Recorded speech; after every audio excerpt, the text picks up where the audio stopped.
for this Resurrection Day, and if you will likewise, we're gathered for those who are scattered by our virtual audience today. We're grateful to see the house of God begin to fill again. Y'all, come on, y'all. That deserves this one is not for me. This one is for him. Seeing the house of God, the only thing on earth that's going to be spared, the church, being filled again. I'm so grateful and humbled by your presence today. We want to get right to it because I know you want to jump to the front of the line of the places that you're going to go eat at today. So let's see if we can get you out of here early. Luke chapter 12, verses 24, verses 1 through 12. Today it's obvious that on this day we're talking about the resurrection of Christ. I have elected to forego my expository preaching straight through, chronologically preaching straight through the book of Luke, today to deal with the subject that most all churches, no matter the denomination, are speaking about, and that is the resurrection of Christ. The resurrection of Christ, ladies and gentlemen, without question, it is the greatest contribution for Christianity. In the order of importance, the resurrection of Christ only comes second to the crucifixion of Christ. Did you get that? It's the resurrection only takes second place to the crucifixion of Christ. Another noteworthy point about the resurrection of Christ, ladies and gentlemen, have you ever thought about this? Out of all of the miracles in all of ancient history, the resurrection of Christ is unarguably and unequivocally the most supported factual miracle of all. Let me tell you what I'm saying. The resurrection of Christ is actually the one miracle out of all miracles ever performed that has more evidence and more historical support than any other miracle. There are miracles that took place that were only verbally documented. There are miracles that took place where there was no witnesses. There are miracles that took place from a distance, but the resurrection of Christ, out of all the miracles in all of ancient history, it is the most historically supported one, and it has more evidence than any other miracle performed. The problem with that is that yet it's the one miracle that most people won't believe in. It's the one miracle that people struggle with believing in, the resurrection of Christ. The resurrection of Christ had something that many of Christ's miracles didn't have, and that is qualified and bona fide, credible witnesses. There were things that were witnessed, but the witnesses were not bona fide or qualified. The resurrection of Christ has witnesses on both sides. Believers witness the resurrection of Christ, and non-believers also witness the resurrection of Christ. And yet, again, the resurrection of Christ is the one miracle that many choose not to believe in. Unbelievers witnessed it, and they refused to believe in it. So here's the simple fact of the matter. As we start with the history of the resurrection of Christ, on Friday, his body, we all know that it was safe in the tomb, but early Sunday morning, his body was gone. That's the facts we have to deal with. Folks saw him die. The Roman soldiers went to break his leg, and they said, oh, we don't have to do it. He's dead. They pierced him in the side, and blood and water came out. He's dead. They took his pulse. He's dead. So then they put him in the tomb, and they sealed it with Roman guards. But somehow Sunday morning, his body was gone.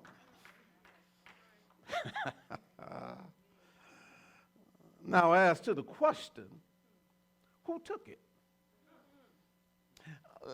That was one of the theories that, and then that was one of the lies that was promoted as well, that somebody came and took the body. So let's examine who took it.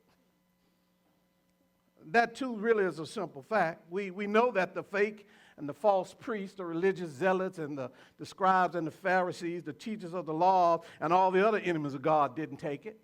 Somebody asked me why. I'm glad you asked. Because if they had taken away the body of Christ, it would have did what? To discredit his resurrection, that would have been stupid. You know what I'm saying? To take away the body of Christ, and you are an enemy of Christ, and Christ has told them that he's going to what? Rise to take his body away and even put it in another place would have been, I'm sorry, I can't find another word, stupid. And so we know those who didn't want him to gain any credibility would not have taken his body because that would have given him credibility. They didn't take it. If they had his body, trust me, they would have gladly produced it to everyone when everybody was running around saying he arose. They would have produced it. Let's see who took it. Did the apostles? Did the disciples of Christ? Did they take the body? No, because they were too scared and dispirited to attempt such a thing, especially because they had nothing to gain by taking and hiding his body. So if the enemies of Christ didn't take his dead body and hide it, if the friends and disciples of Christ didn't take his dead body and hide it, then y'all, there's only one explanation of what happened to his body. Because you either got enemies or friends. You don't really have nobody in between. Sometimes your friend act like your enemy. Those are called frenemies. But you either got friends or enemies. And neither one of those parties took his body. So there's only one explanation.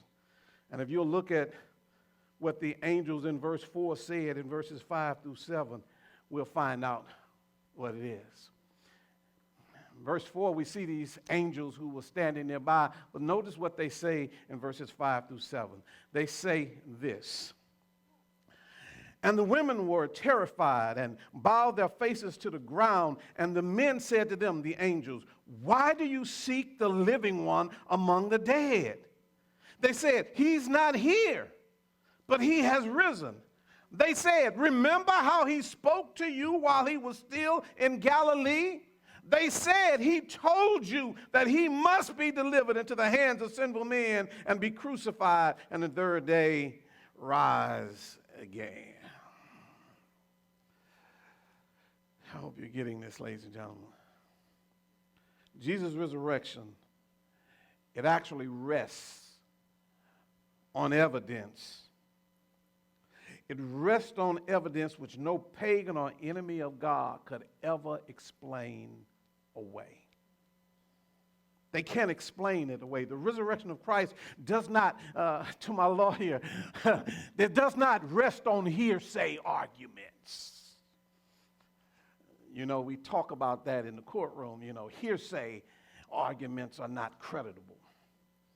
It does not rest. The resurrection of Christ doesn't rest on hearsay argument. The resurrection of Christ, it is confirmed by testimonies of every kind and every description. The truth of the matter is the plain, unvarnished story which the gospel writers wrote, Matthew, Mark, Luke, and John, ladies and gentlemen, it can't be overthrown.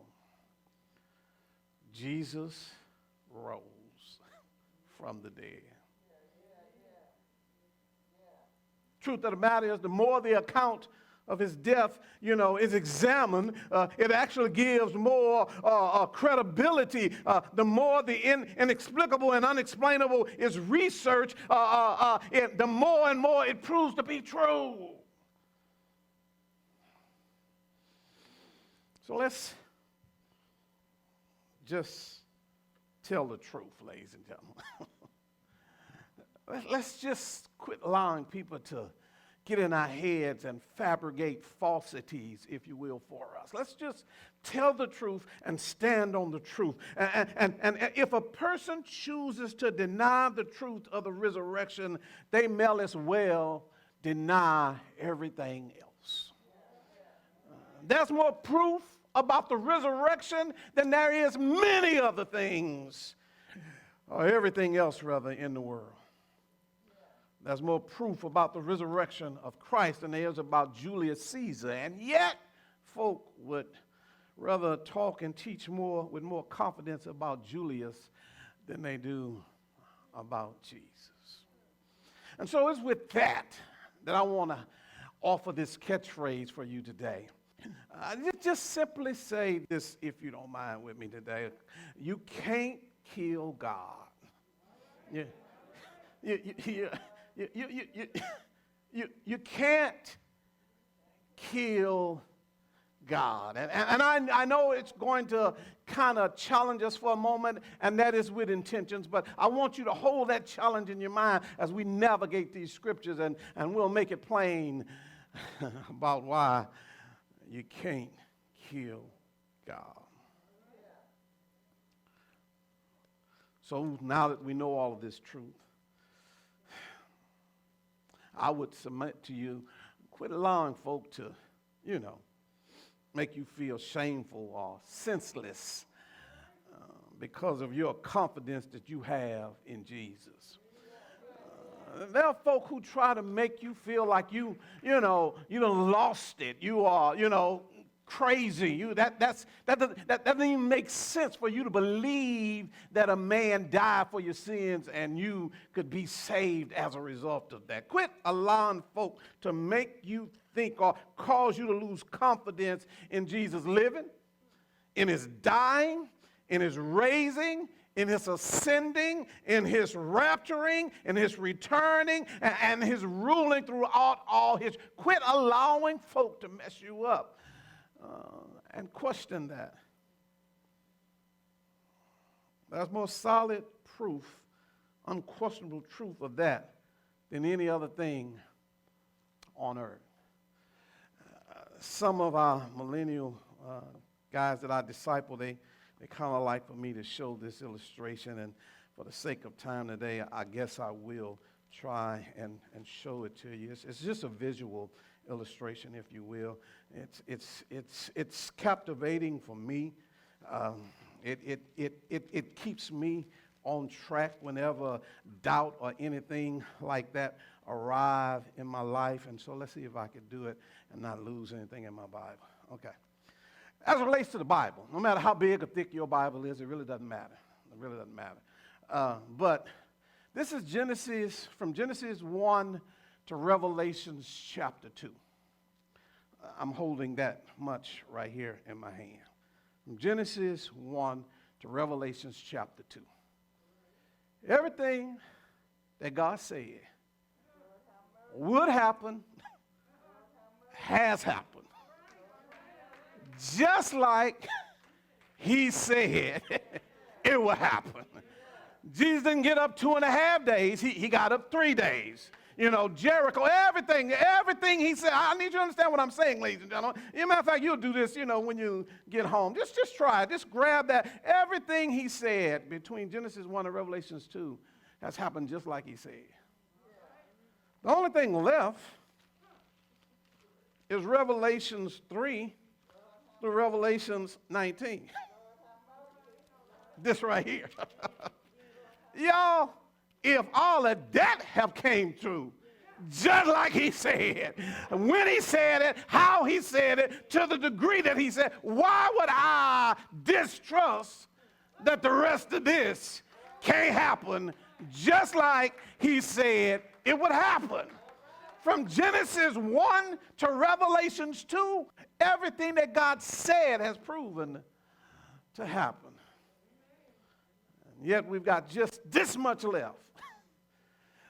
And folk are trying to get us to question it.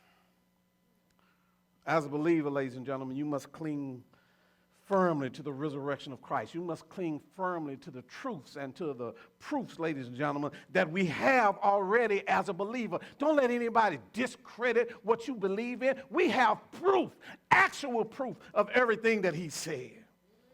And so our conviction should be settled in our mind about our Christianity. No matter what unbelievers say, and then especially those who try to make it racial, I'm not going to believe what the white man wrote and all of that. Y'all don't cling to that.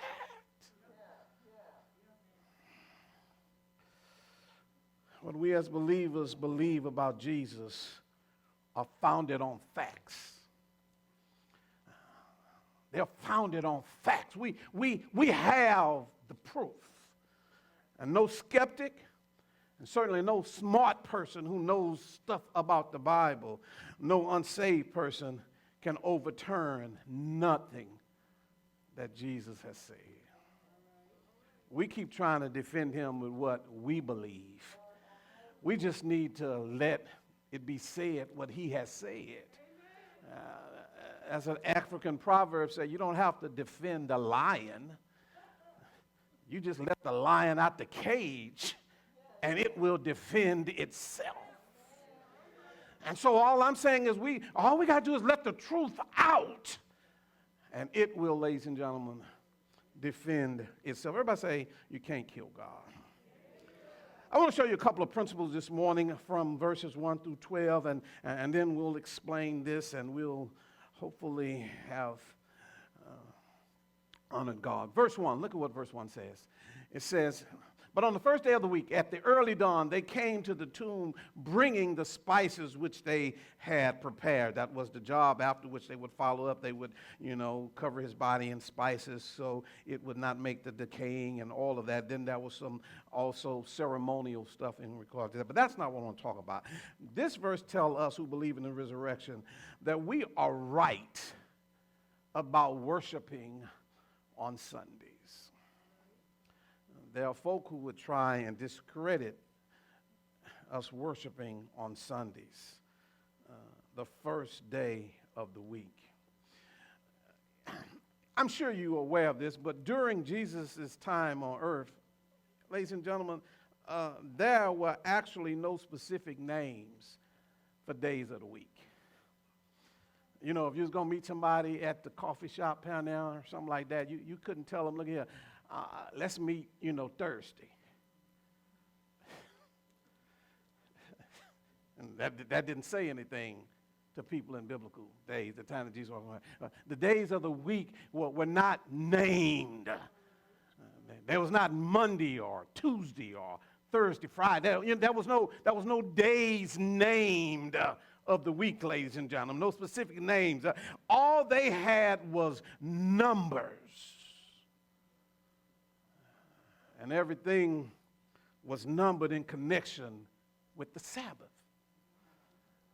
And that's why it says, but on the first day of the week, which would become the Sabbath, the second day of the week would be the day after the Sabbath, your Monday, our Monday, the third day, Tuesday. So the Saturday, let me make this plain for you.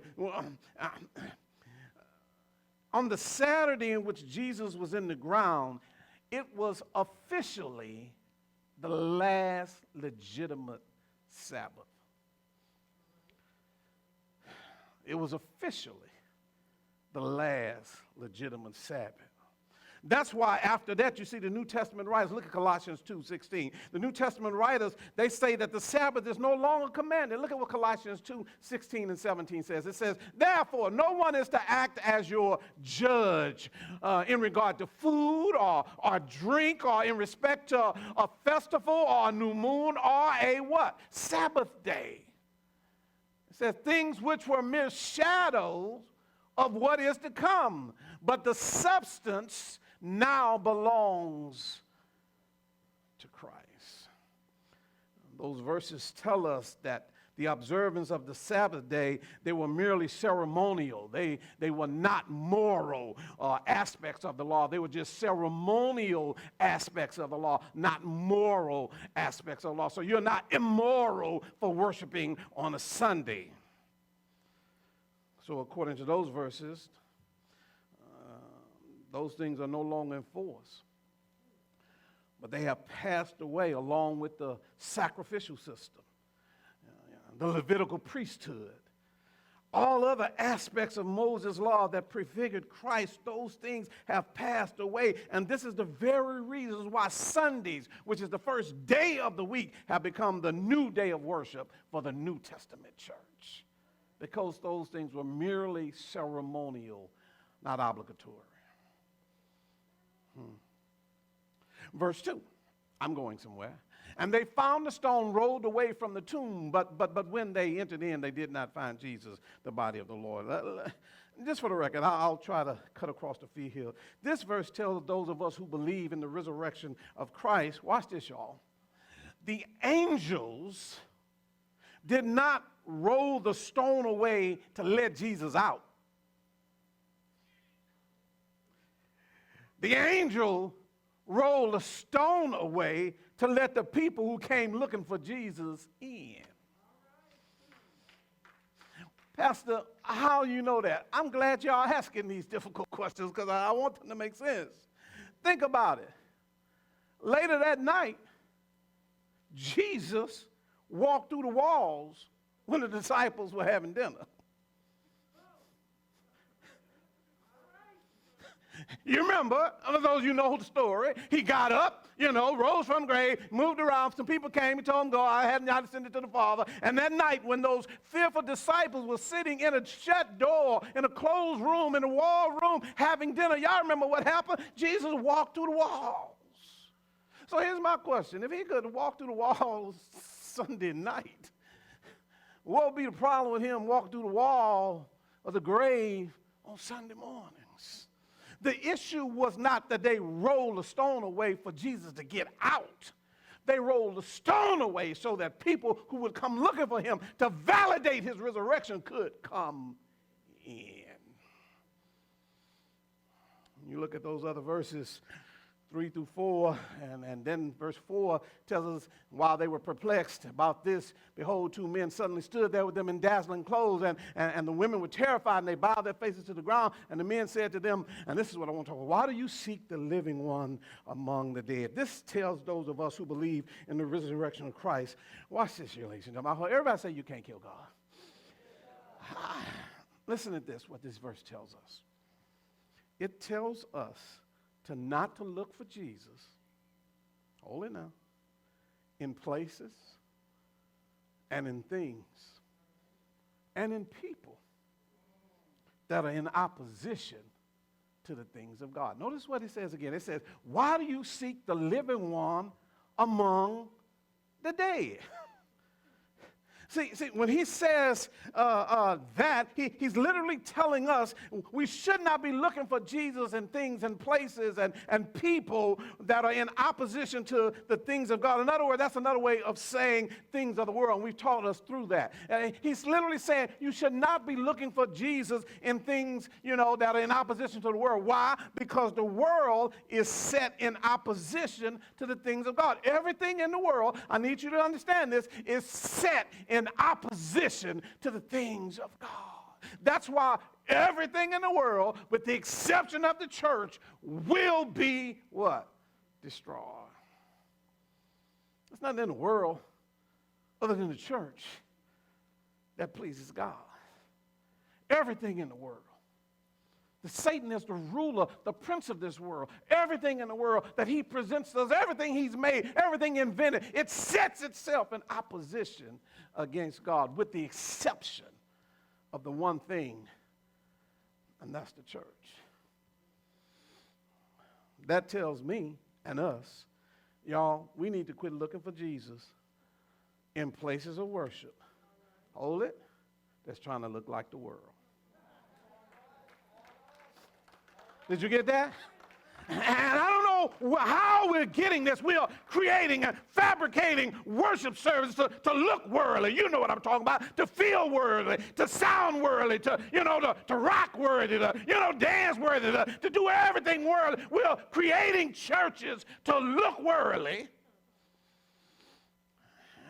And even at Jesus' death, he tells us, don't look for me. in things, places, or people who look like the world. Because they are dead. And y'all going to get it in a minute. You're going to get it in a minute. That's what he said. Why do you look for the living one amongst the dead? Christ said, I'm not going to be amongst dead. And y'all going to get it in a little bit. I'm putting the pieces. I'm writing the numbers. Y'all have you see it? 1, 2, 3. We drawing it. Y'all get it at the end. We keep trying to make the church look like the world and say that Christ is there. Verse 6 and 7, he says, he's not there, but he's risen. Remember how he spoke to you while he was in Galilee. Verse 7, saying, the Son of Man must be delivered into the hands of sinful men and be crucified and third day rise again. Jesus had spoke this many times. He had told them about his death. That's one of the reasons why in Luke chapter 7, he couldn't allow, them to trap them on the question about John the Baptist, because if they could have trapped them on the question about John the Baptist, then they could have arrested him and killed him for blasphemy that day, that Wednesday, which is the Wednesday of this week. They would have stoned him. And Jesus, the Bible didn't say that Jesus would be stoned. It said he would be crucified. And on the third day rise. That's why Jesus didn't ask the question on the Wednesday before, answer the question on the Wednesday before the Friday that the Pharisees wanted, because had he answered it, they could have rallied the mob and killed Jesus with stoning on the Wednesday, when it always was God's plan for him to die by crucifixion on Friday. So let's look at this. Verse 7 tells those of us who believe in the resurrection of Christ that there was something that, watch this, because this is the word I want to say, something that must. See, it says, saying the Son of Man must be delivered. Now, I want to spend some time here, if I can, because this tells us that something must have happened. I know you are familiar with this, but just indulge me. Must is a verb, and a verb denotes what? Actions. And there are many other kind of verbs that are akin to this. Can is akin to must. May, the word may is akin to must. Both of those verbs denote something, different than must. Somebody's going to get this. See, Jesus didn't say he can or he may. He said he must. And considering the verb must, actually the Greek word for that is spelled D-E-I, which actually is pronounced day. And so literally what he's saying here, day, the word day, he's literally saying the Son of Man day. That word appears 101 times. And it's a term that carries a variety of meanings depending upon the context in which it is used. And that's what I want to show you today. It may be rendered into English by such representations as ought. You could use ought in the English language. You could use should in the English language. You could use maybe even the word necessary. You could say, saying that the Son of Man said it must be necessary. So, in the English language, when you're dealing with transcriptions and translations and all of that, you got to make certain you're using the right translation. Because there's some translations that could say, give you a verb there, like he can, or he may, which denotes actions, but that's the wrong word. It says he must. Let me tell you the three types of must.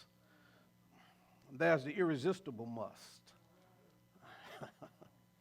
In the realm of physics, where, the physics may say what goes up, with Earth's gravitational pull, must come down. So physiologically speaking, one must breathe or he or she will die. Now, theologically speaking, look at 2 Corinthians 5 and 10. This tells us, watch this, there was nothing in the ark except the two tablets. No, 2 Corinthians 5 and 10. 2 Corinthians 5 and 10 says something totally different. It tells us that, excuse me, media, thank you so much. 2 Corinthians 5 and 10 says this. For we must all appear. We must all appear. Not may, not can, not should. We must all appear before the judgment seat of Christ so that each one may be recompensed for his deeds in the body according to whether what he has done, whether they are good deeds or what?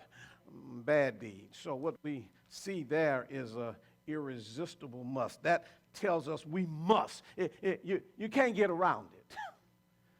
We all must appear. It's irresistible before the judgment seat of Christ. This must does not involve human choice. It will happen no matter what. It is an inevitable must. Then there's the obligatory must. The use of this must, it acknowledges man's freedom of choice, yet it urges the submission of the will of God in view of the promised hope of heaven or the threatened punishment of hell. That's the obligatory must. This speaks of the time when the apostles were, if you remember in Acts 5:29, look at Acts 5:29, when the apostles were in prison for preaching, and then the gates of the prison opened and the Lord delivered them, and immediately they returned to the temple precincts and began teaching again. And when they were further threatened to be put in jail again, this is what they said. But Peter and the apostles answered and said, we what? Must obey God rather than man. But we're going to put you in prison. I understand, but we must.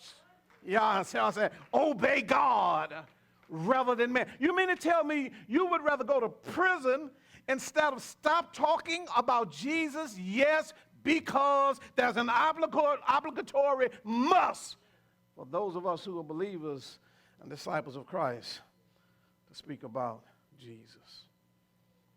Let me add one other since we're here, John 24, another obligatory must. I want you to see the difference of these, and then I'll give you this last one. Notice what John 4:24 says. God is spirit, and those who worship him must worship him. In spirit, you can come in church and say you're doing it, you know, but you haven't done it until you're doing it.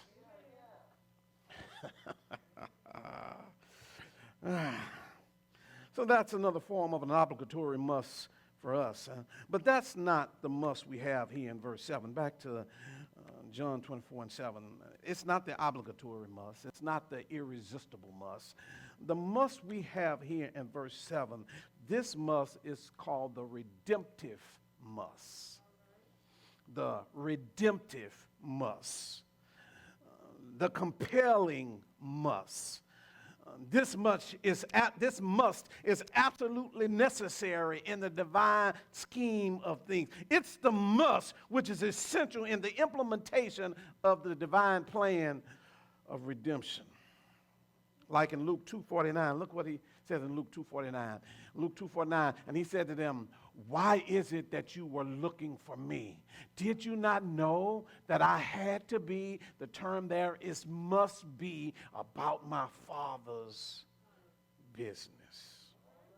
Y'all know that story. That's when Jesus was, young teenager, and his parents, they had been in town, and he went to the temple to preach, and he was teaching at a very, very young age, and they were like 2 days out because they would travel in caravans. For those of y'all who watched Ten Commandments last night, you see how they used to travel, they may be with Pookie and Cousin Annie or somebody. They may not, because they was traveling out in the wilderness, they may not see their own kid for a day or so because they figured they would be in the hands of someone else in the family. So they were 2 days out, Mary and Joseph, and they said, where that boy Jesus at?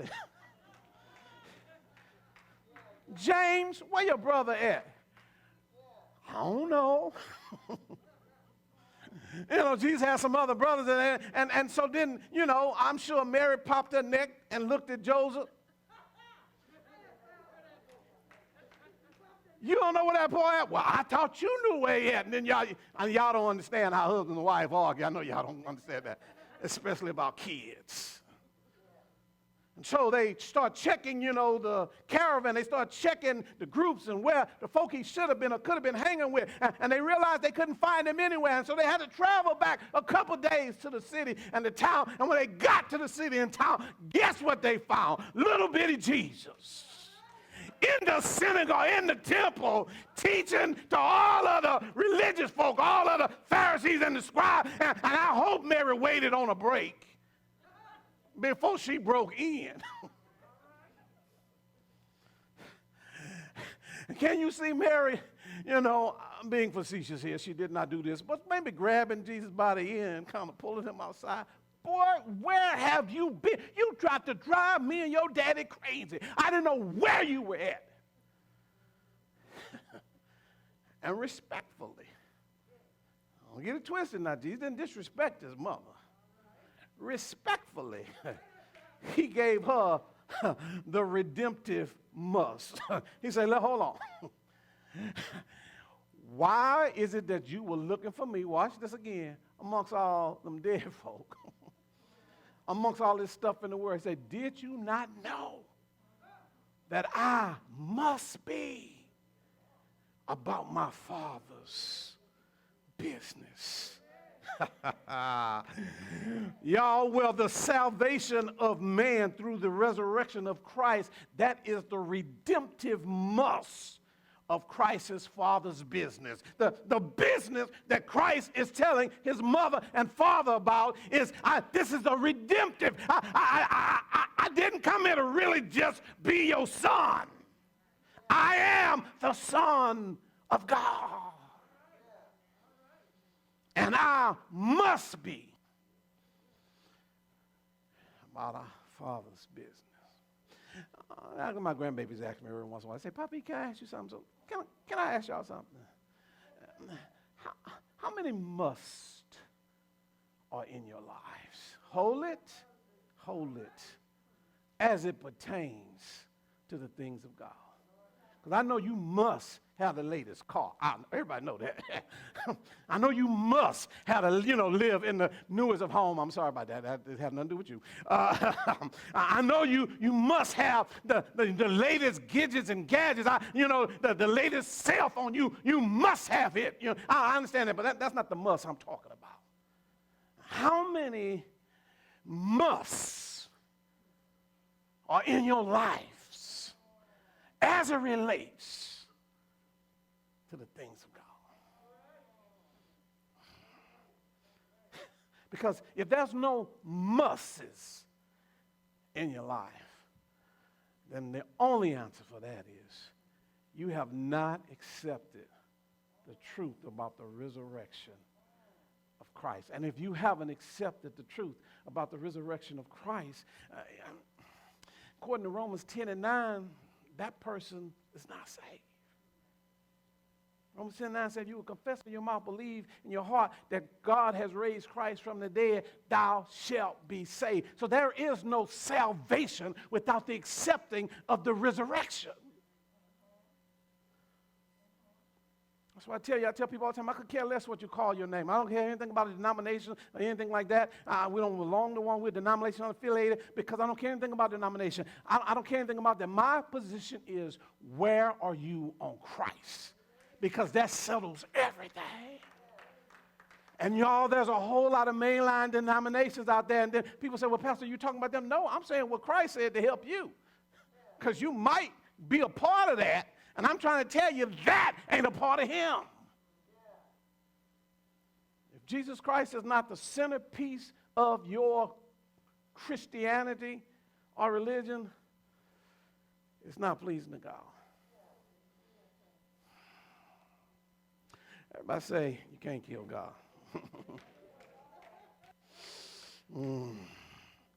So this must tells those of us who believe in the resurrection of Christ, everything that happened during the Passion Week, y'all, it had to happen in order for the week to end the way it ended and to start what the end of the week started. I don't understand what I'm saying. How it ended on Friday is actually why it started the way it started on Sunday. It had to happen. It must happen that way. It couldn't have can, it couldn't have should, it couldn't have maybe. It had to happen. It must have happened just that way. Verses 8 through 10. Did you tell your neighbors who y'all invited to church today that I preached the Bible? Y'all be able to tell them that next time, all right? So after he says this, he said, and they remembered his words. Please remember that. And returned from the tomb and reported all these things to the 11 and to all the rest. Now there were Mary Magdalene, Joanna, and the Mary, the mother of James, and also other women with them telling these things to apostles. Listen, y'all, I'm not going to get into this, but this does not mean that women preach. I'm sorry. Many take that and say that's because the women went and told them that. First of all, they ain't preaching.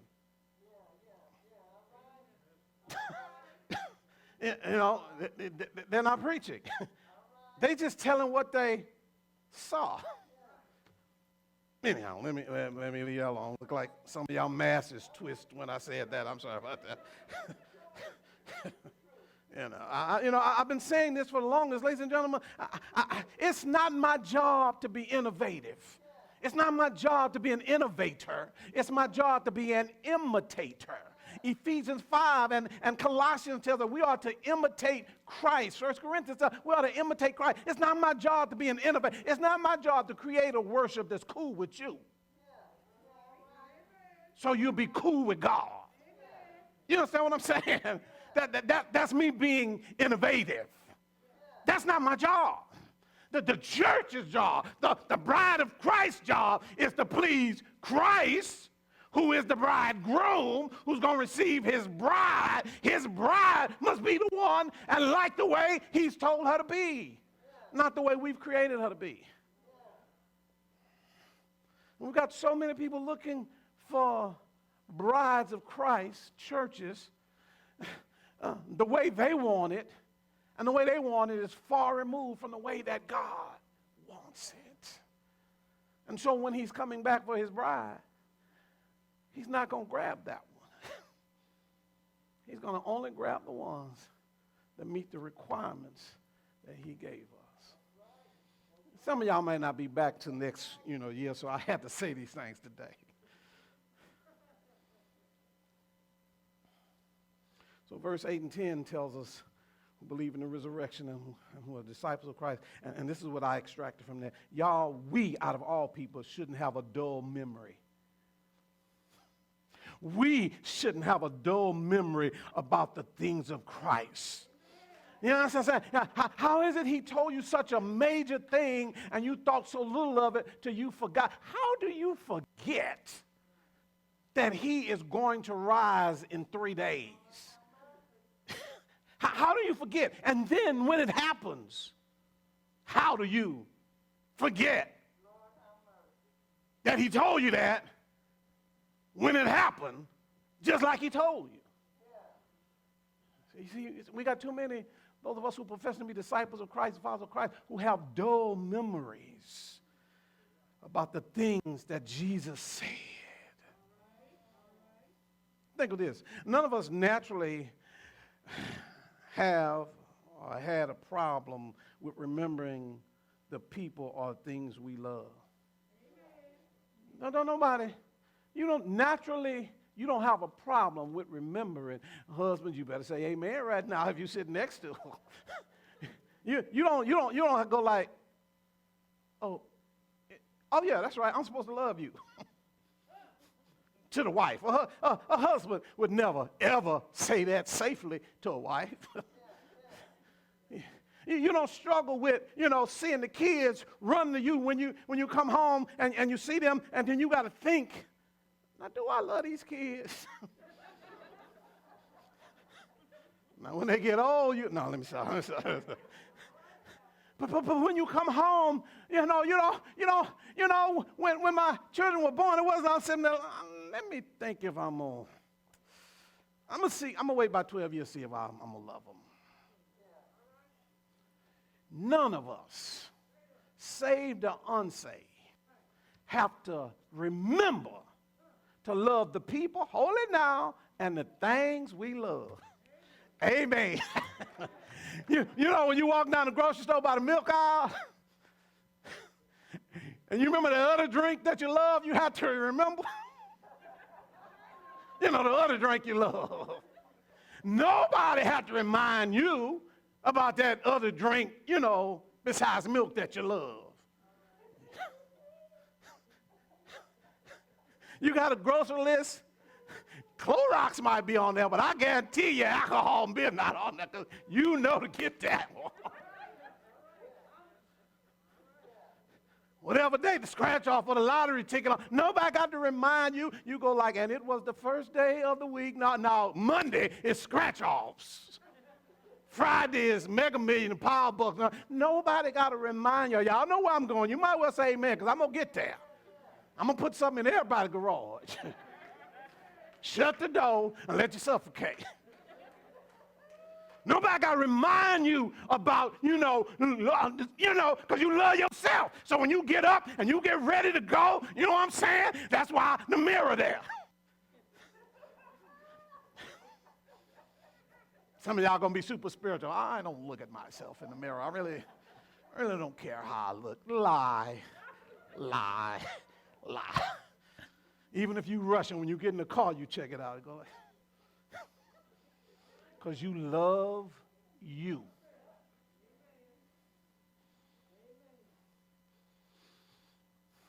Y'all know what I normally say right here. Well, things that you love, they are naturally engraved on the tablets of your heart. The only time a person would have challenges showing love to those and the things they love if there's some mental or physical disability.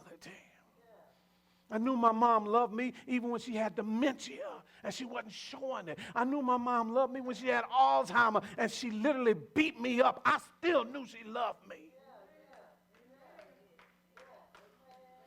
See, the only people, that struggle with remembering loving things that they love or people that they love, somebody go get it because I'm about to say something here, is folk who have mental challenges or disabilities. That tells those of us who are saved and sane and who believe in the resurrection of Christ, y'all, we must not have dull memories of what Christ have done for us. Because to have dull memories for what Christ has done for us, and we're not insane, and we're not mentally challenged, y'all, folk would call that crazy. So how do we struggle with loving Christ? Ray, you struggle with loving Christ because you have a dull memory. You have a short memory of what he has done for you. You think you've matriculated in school and you are academically proved yourself, and because you are a particular race and you got a particular grade and you have particular classes in school, that make you qualified for all that you want. Not so. If you got any of that, it's because of the grace of God. If you don't believe that, ask all them hundreds and hundreds of thousands of people in 2020 who had all of the same stuff you got, and they don't have jobs.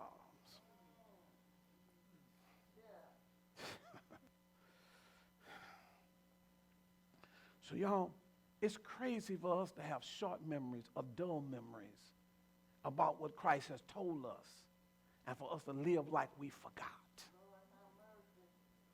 Verse 11 and 12, I need about 10 minutes, I'm done. It says, but these words appeared to them as nonsense. Oh. And they would not believe them. Peter got up and he ran to the tomb, stooping and looking in. He saw the linen wrappings only, and he went away to his home marveling at what had happened. These verses tell those of us who believe in the resurrection of Christ. Everybody say, you can't kill God. You ain't got to say it no more. I'll take it from here. It tells us we can't be slow. Watch this, y'all. We can't be slow. I'll say it again. We can't be slow to believe things about Christ. Hold it now, even if those things sound unbelievable.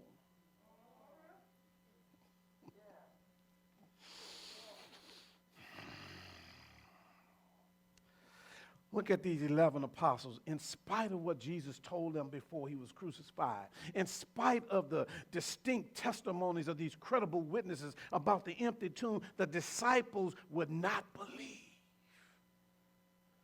So this is the question I want to ask. Have anything I said today seemed like and sounded like it was unbelievable nonsense? I actually hope it has, because that is exactly what I was hoping for and praying for this morning. I'll tell you why. What I said this morning is like what we see in this final verse 12. Will only motivate the people and move the people who, like Peter, are looking for Jesus. It sounded like nonsense to Peter, but Peter was motivated to run all the way to the grave, y'all, to see if it was true. My want for you today is that as the day ends for you, that it ends likewise for Peter. When Peter heard what he heard and saw what he saw, and those things were an empty tomb, and watch this now, and those linen wrappings still there. Let me tell you why that's there for the record. If you steal a body, first of all, you ain't going to unwrap it and then neatly lay down the linen. You know what I'm saying? That's like breaking in the house and making the bed. You're not going to do that. And so if a body was stolen, nobody's going to, you have to understand the painstaking work to take that wrapping off and then lay it down as if it just was, still wrapped on the body. See, those two proofs proved to Peter that Jesus had rose. He knew there was no other explanation other than his actual resurrection. In my highly imaginative, sanctified imagination, I believe when it says Peter marveled, I believe Peter went home singing. I'm just kind of bosterizing this. In my highly imaginative, sanctified imagination, he went home singing, he lives, he lives. I'm bosterizing now, but in my highly sanctified, imaginative mind, I hear Peter singing, you can't kill God. You can't kill God. You can't kill God. And that was the first line. And then he says, if God was killable, then he wouldn't be God. He's singing. You understand in my mind? Peter's walking home and he's making up a song. You know how when you hear your kind of rhythm beat and then you make up words of your own, that's what I see in my mind. Peter's made up his mind. If God was killable, then he wouldn't be God. And then he goes to the second verse of the song that I hear him singing. Yes, he died. Hold it now, but he is not dead. That's interesting. How do you die, but you are not dead? That's where I'm going, y'all. And then Peter said, death can't keep him in the ground. You can't kill God. He goes back to the bridge. You can't kill God. An empty grave is there to prove my Savior lives. Again, I'm bosterizing, but the third verse in my highly sanctified imagination, Peter is singing all the way home. I hear him saying, he's not there. He's not there. He's risen just like he said he would. Then he takes it back to the bridge. You can't kill God. You can't kill God. You got to remember, Luke is spending the whole book since chapter 3, actually since chapter 1, to prove that Jesus is God. Peter is singing, an empty grave is there to prove my Savior lives. You can't kill God, who is Jesus. Watch this. I know this hasn't made sense, and it seems like it's been bundled, but I only get one shot at this, and so I want to make all this difficult stuff as simple as I can. Let me tell you why you can't kill God, and then I'll close this text with some points. Why you cannot kill God, even though Jesus died. And Jesus is God. You see, for us, the succession of life is death. We believe a person is dead at the succession of life in their bodies. I'll say that again. When there is no life left in a person's body, we see them as dead. But God calls someone dead. Give me Ephesians 2. Who doesn't have his life in their body.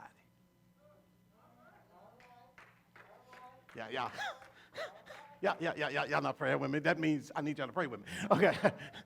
See, we call something dead when succession of life has left the body, but God calls dead folk who don't have his life in their body. Okay. Notice what Ephesians 2, 1 and 2 says. All right?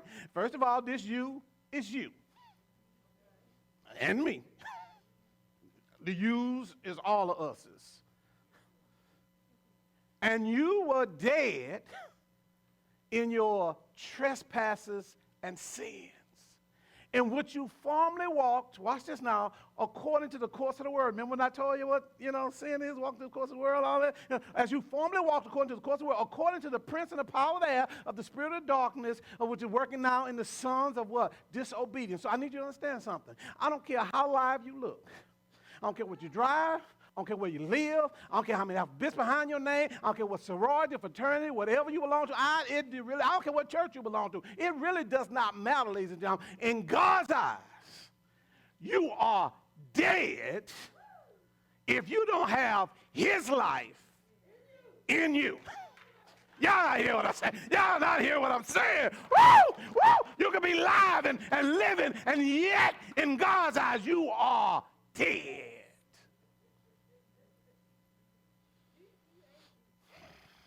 So we call dead when succession has left our bodies.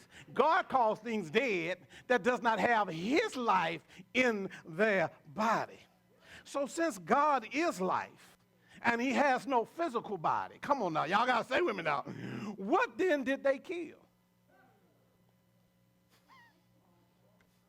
And what part of him died?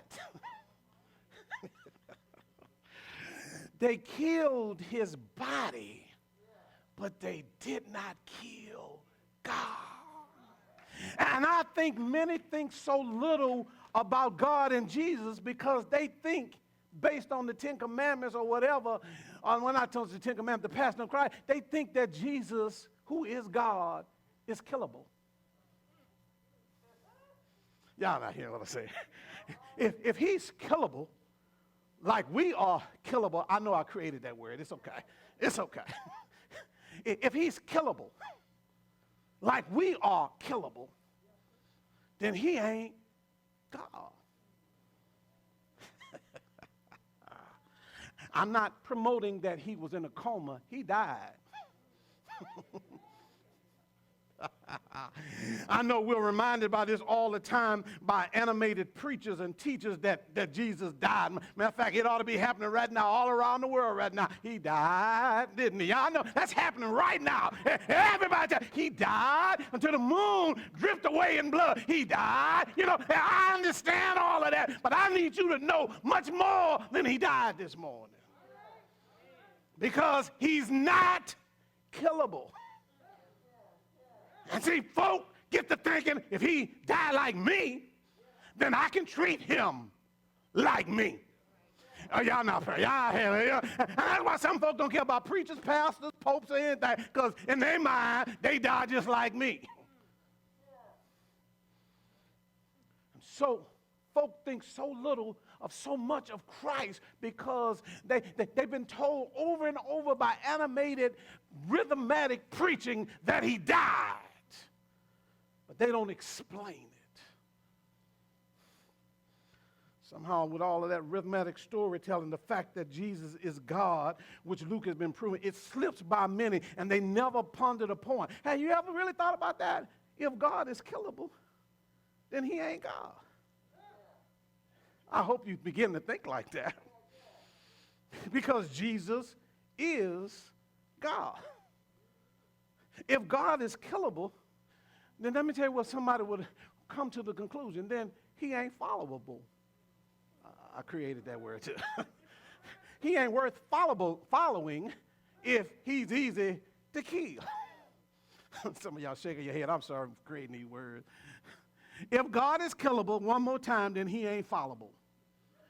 Folk who don't love God and would love for you to never accept Jesus as Lord and Christ. This is why I'm preaching and teaching this today. They capitalize on stuff like this. Yes, it's an enigma. Yes, it's a paradox. Yes, it's a conundrum. But it can be explained by leaving in wait. And what they do is they'll find immature Christians. They'll find, folk who seeking to be Christians. And they'll say those very things I just said, causing folk to think very little of Jesus Christ, causing them to doubt and reject both God and Jesus because he died just like every other human being. Think about it. On the surface, there's some strength to that statement. If we actually kill God in the sense that we know death and dying, could God be God? Now don't let my calls for my pausing and dragging out my clarity and connection make you have any unmerited trepidation. I'm going to give you the explanation. To explain how God was dead, but how he didn't die. There's one consistent message that God has been delivering to sinners all throughout the scriptures, ladies and gentlemen. And that message is, please catch this, y'all, that death does not end our existence.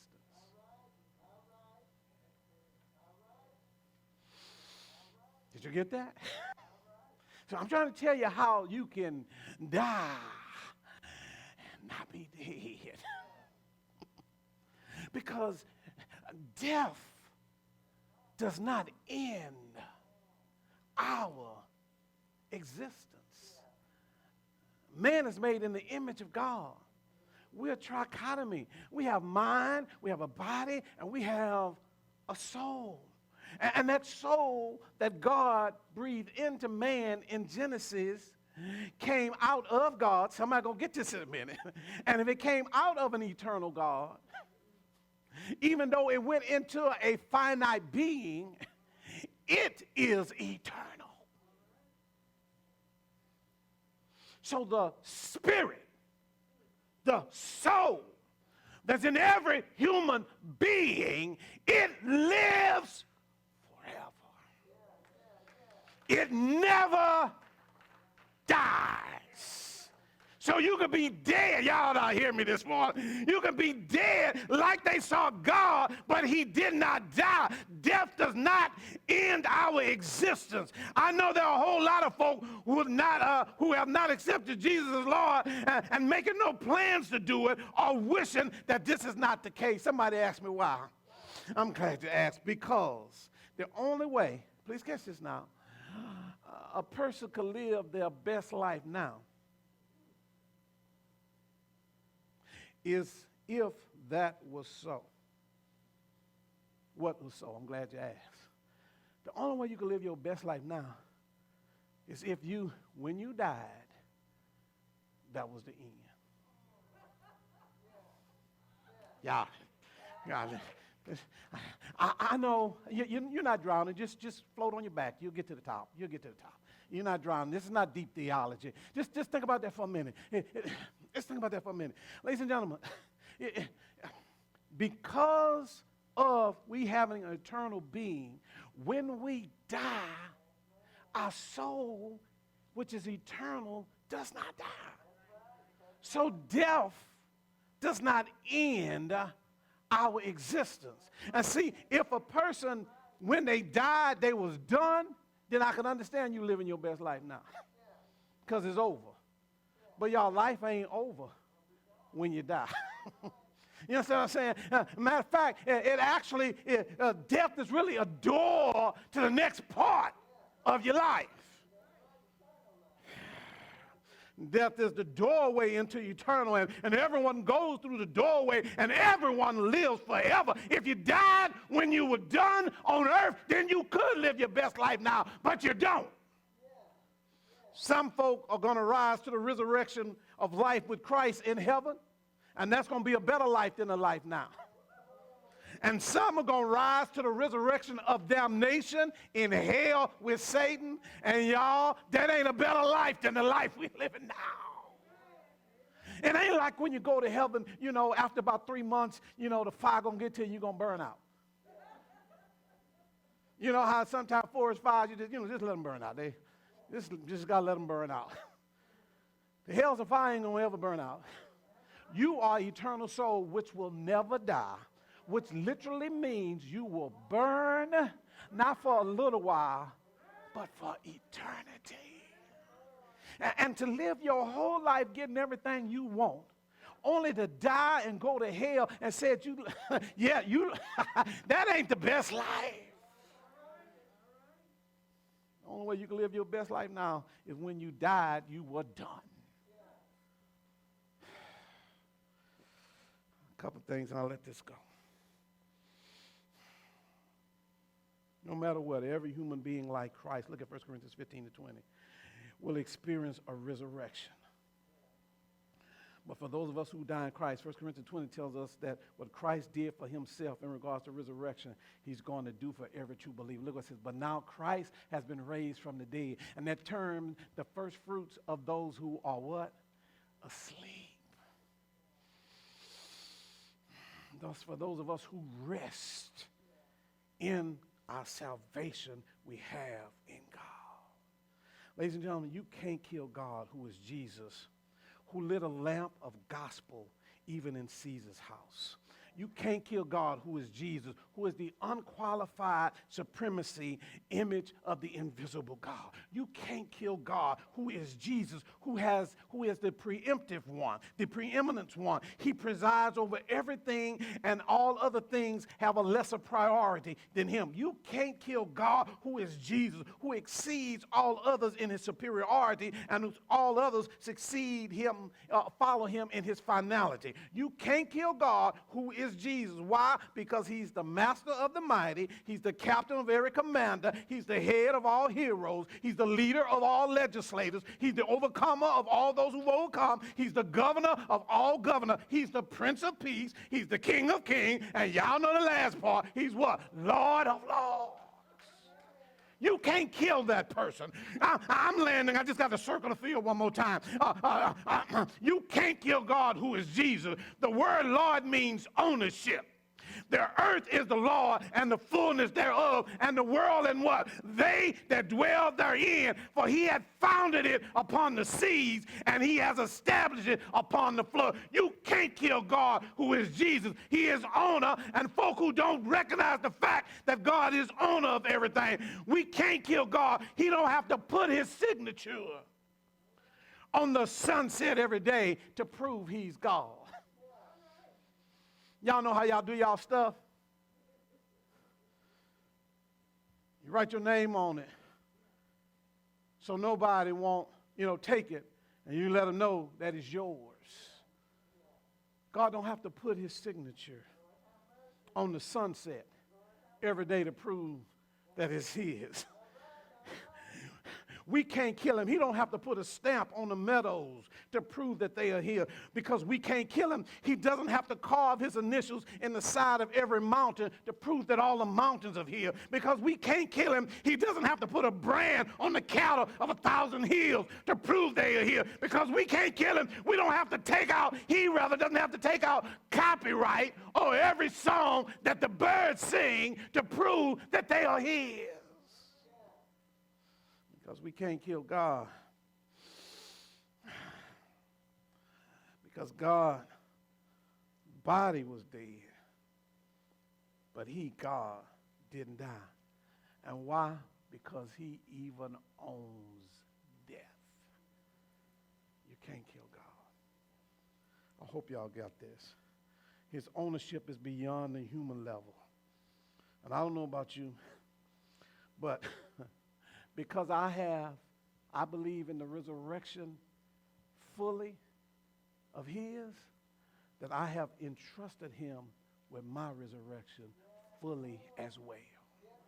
I trust and believe in his resurrection, and that's the reason why I believe likewise in my own resurrection. And that's the question you have to settle today on this Resurrection Sunday.